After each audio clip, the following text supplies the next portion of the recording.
Adoption के बारे में बात और सिंगल पेरेंट अडॉप्ट कर सके, ये बहुत बड़ी बात मानी जाती थी। यूजुअली अडॉप्शन या फॉस्टर केयर में वही रख पाते थे जो कि मैरिड कपल्स होते थे। इसकी आइडियोलॉजी ये है कि मैरिड कपल जो है उसमें हस्बैंड वाइफ दोनों हैं।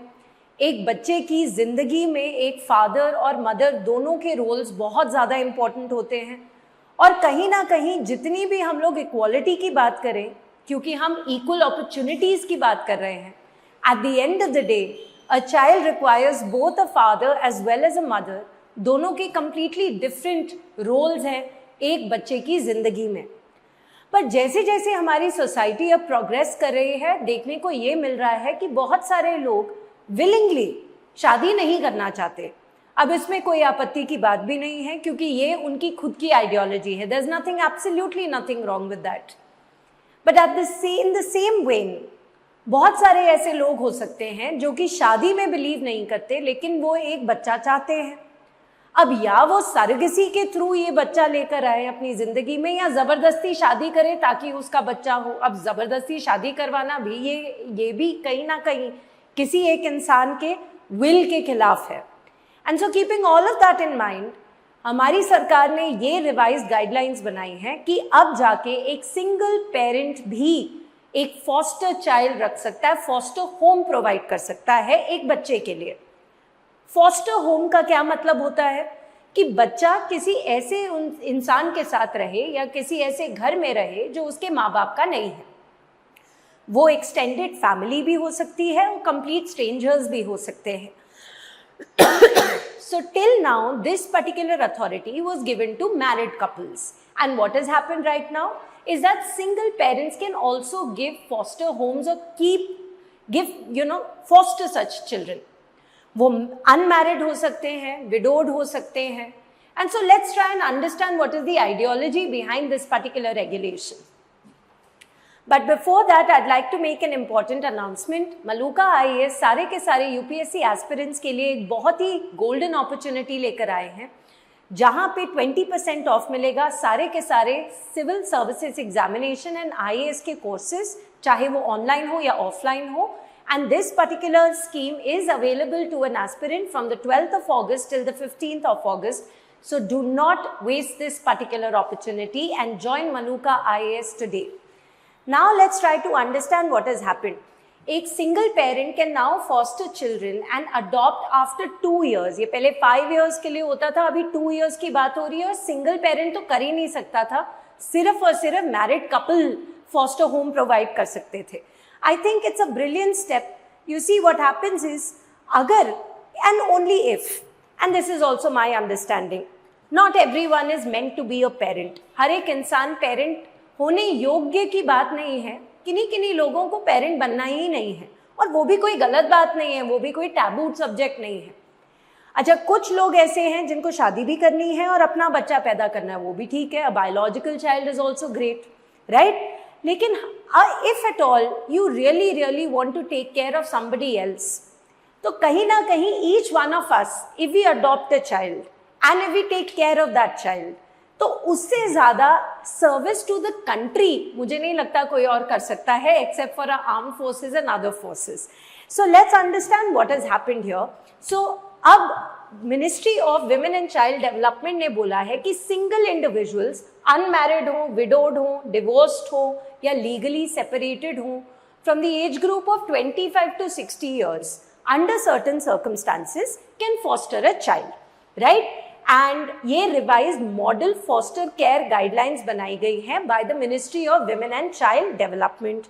अब पहले तो ये, जैसे कि मैंने कहा था, it was for a minimum of 5 years, अभी ये मिनिमम ऑफ 2 years कर दिया है। पहले ये केवल मैरिड कपल्स के लिए होता था, अब ये सिंगल पेरेंट के लिए भी हो गया है। तो coming back to this point कि एक बच्चे को एक फादर और मदर दोनों की ज़रूरत पड़ती है, but at the end of the day एक ऐसा बच्चा जिसको ना पापा मिला है ना मम्मी मिली है, या फिर वो कोई किसी ऐसे घर से हैं जहाँ पे उसके पेरेंट्स उसका अब्यूज़ कर रहे हैं, ऐसे भी बहुत सारे एग्जाम्पल्स हैं। या फिर कोई ऐसे घर से है जहाँ पे माँ बाप दोनों की मृत्यु हो चुकी है और वो अभी एक ऑर्फनेज में है।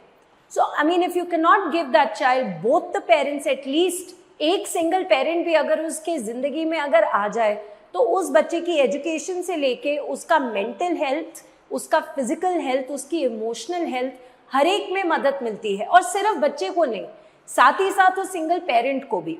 You see, all of us at the end of the day are human beings and human beings crave other human beings. या social animals, जितना भी हम बोल दें कि हमें अकेले रहना है।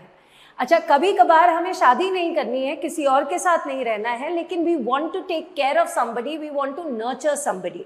और ये भी कहीं ना कहीं हमारी एक innate quality है। एंड कहीं ना कहीं हमारी सरकार ने इस चीज़ को नज़र में रखते हुए ये पर्टिकुलर गाइडलाइंस बनाई हैं। And you have to think about it, अगर ऐसी गाइडलाइंस नहीं बने, क्योंकि सरकार को भी दिख रहा है कि सोसाइटी में या फिर शादियां बहुत देर के बाद हो रही हैं, या फिर शादियां हो ही नहीं रही हैं, या फिर कहीं ना कहीं कुछ कपल्स ऐसे भी हैं who would not like to have a child, and which is absolutely fine, this is their choice। अब ours is the most populous country, सबसे ज़्यादा पॉपुलेशन यहाँ पे है, और मज़े की बात ये भी है कि सबसे ज़्यादा यंग पॉपुलेशन यहाँ पे है। और आपको भी पता है, मुझे भी पता है कि बच्चे कितने इम्प्रेशनेबल होते हैं और वल्नरेबल भी होते हैं। और वो छोटे छोटे बच्चे अगर किसी रैकेट का पार्ट बन गए, या बेगिंग में चले गए, या उनकी इलिसिट ट्रैफिकिंग होने लग गई, क्योंकि ऐसे टाइप की चीज़ें होती हैं और हमारे सामने हमें पता भी है। ऐसे टाइप के बच्चे को जिसका ना माँ है, ना पापा है, ना कोई और है जो उसका देख रेख कर रहा है, ऐसे लोगों को कहीं ना कहीं क्रिमिनल्स यूज़ करते हैं, क्योंकि क्रिमिनल्स को भी पता है कि बच्चे से अगर क्राइम कराएंगे तो पनिशमेंट इतनी ज़्यादा नहीं होगी। सो वो बच्चा ड्रग पेडलर भी बनता है, ऑर्गन डोनर भी बनता है, उस बच्चे के हाथ काट के उसको स्ट्रीट लाइट पे भी खड़ा करा देते हैं, ज़बरदस्ती उससे भीख मंगवाते हैं, ड्रग्स दे के वो भी। और ये सब कुछ हमारी आंखों के सामने हो रहा है। सो उन बच्चों को या फिर तो सरकार देखेगी, या फिर कहीं ना कहीं हम सिंगल पेरेंट्स भी देख सकते हैं। So that is what this particular policy is all about, right. So अब ये भी बात बहुत बढ़िया इन्होंने कही है, कहा है कि अगर मैरिड कपल को भी अगर आप एक बच्चा, एक वो फॉस्टर फैमिली अगर बनना चाह रहे हैं, तो उनकी भी शादी एक स्टेबल मैरिटल रिलेशनशिप होनी चाहिए ऑफ 2 years। पहले ऐसी कोई भी प्रावधान नहीं था। You see, a stable relationship is better than no relationship at all for a child. एक बच्चा अगर ऐसे घर पे पैदा हुआ है जहाँ पे मम्मी पापा की रोज लड़ाई हो रही है, रोज उसको लग रहा है कि डिवोर्स हो जाएगा, मेरी मम्मी मेरे पापा को छोड़ के चली जाएगी, तो आप सोच भी नहीं सकते कि उस बच्चे के मेंटल हेल्थ के ऊपर कितना ज़्यादा इम्पैक्ट पड़ता है। सो अगर इस ऐसे ही टाइप की शादियों के अंदर आप फॉस्टर होम दिखाने लग गए, तो आप एक दूसरे के साथ ढंग से बात नहीं कर पाओगे, और उस बच्चे को आप जो अपनी फैमिली में लेकर आए हो उसको भी आप कंप्लीटली निग्लेक्ट कर दोगे। So hence the government has said कि अगर एक मैरिड कपल है तो एटलीस्ट उनकी स्टेबल रिलेशनशिप होनी चाहिए 2 साल की। वैसे ये मुझे पता नहीं कि सरकार को कैसे पता चलेगा कि स्टेबल रिलेशनशिप है, until unless they are sitting over there, because not every domestic violence case is actually registered with the police station, but at least ये एक step है towards giving a stable life to a child, because any time and every time when we grow up and we feel that there is something wrong with us, and thankfully अब हमारा mental health एक taboo subject नहीं है, so whenever you go to a psychologist, the very first thing that the psychologist will ask you, trust me on this one because I have been there, is how was your childhood, and कहीं ना कुछ गड़बड़ कहीं ना कहीं बचपन से ही related होती है। सो एक स्टेबल चाइल्डहुड देना एक बच्चे के लिए बहुत ज़्यादा इम्पॉर्टेंट हो जाता है, right. Then they have also spoken about guidelines in the sense कि अगर 6 से 12 साल तक का बच्चा है या 12 से 18 साल तक का बच्चा है, तो अगर कपल है तो उनकी कंपाउंडेड एज होनी चाहिए 70 साल, मतलब मम्मी पापा दोनों की एज कैलकुलेट करके एटलीस्ट 70 साल होनी चाहिए। और अगर इसी एज ग्रुप में अगर आप सिंगल फॉस्टर पेरेंट बन रहे हो तो मिनिमम 35 इयर्स का आपका एज होना चाहिए।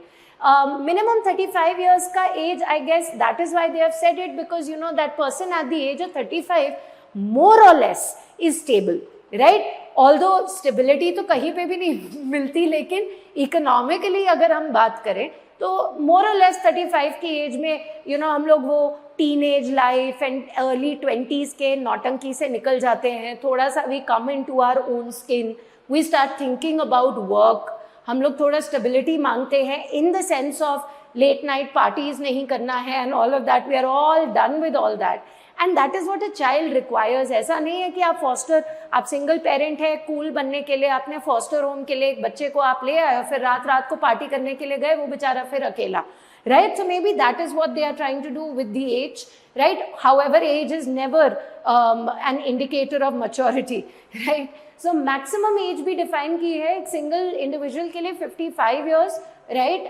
To foster a child जो 6 से 12 साल तक का है, और जो 12 से 18 साल तक का है तो at least maximum age is 60, because उसके बाद तो पेरेंट और वो जो इंसान है उसी की देख रेख हमें करनी पड़ती है. You know, even when our parents hit that age bracket of 61, 62, 63, 64, after that they only become a child and they require that kind of care.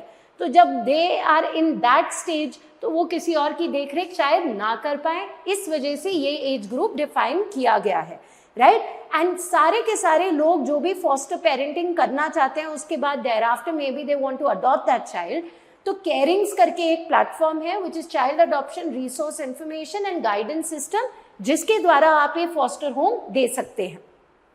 And you have to understand that ये foster करने के time पे भी वो check किया जाएगा whether you are actually eligible और not. ये हर एक इंसान को नहीं मिला जाएगा बच्चा, right? So there are certain terms and conditions that have to be fulfilled there. So fostering is a temporary arrangement. पहले आप फॉस्टरिंग करें, देखें कि क्या are you able to give that kind of care to the child. क्या पता इस वजह से हो क्योंकि जो घर पे उसके माँ बाप हैं या सिर्फ एक अगर पेरेंट है तो वो you know they have gone out somewhere to work and can't take the child along, या फिर कोई ऐसा घर है जहाँ पे माँ बाप में से दोनों के दोनों मे बी इम्प्रिजन्ड हैं कोई क्रिमिनल ऑफेंस के कारण, तो वो बच्चा बेचारा कहाँ जाएगा, इसीलिए उसको फॉस्टर होम दे दिया जाता है. So like I said, extended family या अनरिलेटेड इंडिविजुअल को दे दिया जाता है. Typically 6 years, because we say, you know, up till 6 years child should be, actually up till 5 years child has to be with the mother because the mother has to take care of that child, no? So typically it is after 6 years, right? And minors who are categorized as hard to place. Hard to place का मतलब ये नहीं होता कि वो minor खराब है. Hard to place का मतलब ये होता है कि वो minor ने इतना ट्रॉमा देख लिया ना अपनी जिंदगी में कि वो बेचारे को डर लगता है, और डर जब एक बच्चे को लगता है तो उसका रिएक्शन क्या होता है हमेशा, that they try to you know sort of they are not able to adjust very well wherever they are staying. Okay, so those are the revised guidelines. Apart from that, adoption in India की बात करें, adoption is both a legal and emotional process of course, because जैसे आप वो बच्चा अपने घर पे लेकर आएंगे, अगर आप बोलेंगे कि आपको ऑल ऑफ अ सडन प्यार भी हो गया और आप सब कुछ उसके ऊपर लौटाना चाहते हो, तो ऐसा होता नहीं है. It's a very very emotions cannot be manufactured. So it is a transitional phase for both the child as well as the parents, and दोनों willing हो तो ही जाके करना चाहिए. We shouldn't get into this, oh my god it's so cool to adopt, because आज की date पे तो हर एक चीज़ एक ट्रेंड बन के रह चुका है, right? So that should not really happen. Apart from that, the Central Adoption Resource Authority under Ministry of Women and Child Development, they are the central authority to take care of all of that, right? अगर हम बात करें अच्छा हमारे देश में कैसे law, कौन से लॉज बने हैं टू अडॉप्ट द चाइल्ड, तो एक तो हो गया लीगल गार्डियन एंड वार्ड बनना, which is not really adoption. आप उसका लीगल गार्डियन बन रहे हैं up till the age of 21 years, right? Apart from that, Hindu Adoption and Maintenance Act is for Hindus, right? Then there is the Juvenile Justice Act, जिसके अंदर भी adoption के procedures, बहुत सारी चीज़ें लिखी हैं, पर adoption के भी processes लिखे हुए हैं, right? And yeah, so there are a lot of United Nations conventions also on adoption, कैसे होना चाहिए, क्या क्या उनको facilities मिलनी चाहिए, and India has adopted those conventions. Fine. अगर हम बात करें जुवेनाइल जस्टिस एक्ट की, तो पहले क्या होता था कि ये सारी की सारी प्रक्रिया अडॉप्शन ऑर्डर्स वगैरह की सिविल कोर्ट्स करते थे. फिर ये चीज़ देके हमने किसको दे दी, district magistrate and additional district magistrate, because you have to understand civil courts में बहुत पेंडिंग केसेस है ना, फिर वो कितनी देर लग जाएगी वो बच्चा जब तक अडॉप्ट हुए, राइट? सो इस वजह से कहीं ना कहीं वो प्रोसेस को स्ट्रीमलाइन करने के लिए, थोड़ा सा फासन करने के लिए district magistrate and additional district magistrates को ये चीज़ दी गई है, right? And what are the issues then? Adoption time waiting have climbed from 1 year to 3 years in the last 5 years. Takes a very long time, right? Because the pool of parents who want to adopt and the pool of kids who are up for adoption, it's not the same. Kids are so many, people are less. Because अभी भी कहीं ना कहीं हमारी ideology यही है कि हमारा अपना बायोलॉजिकल बच्चा होना चाहिए. कुछ गलत नहीं है. आइडियोलॉजी है, कंडीशनिंग है, पर बहुत लोग ऐसे भी हैं जो कि अडॉप्शन करते हैं। इनफैक्ट अगर हम बात करें हमारे देश के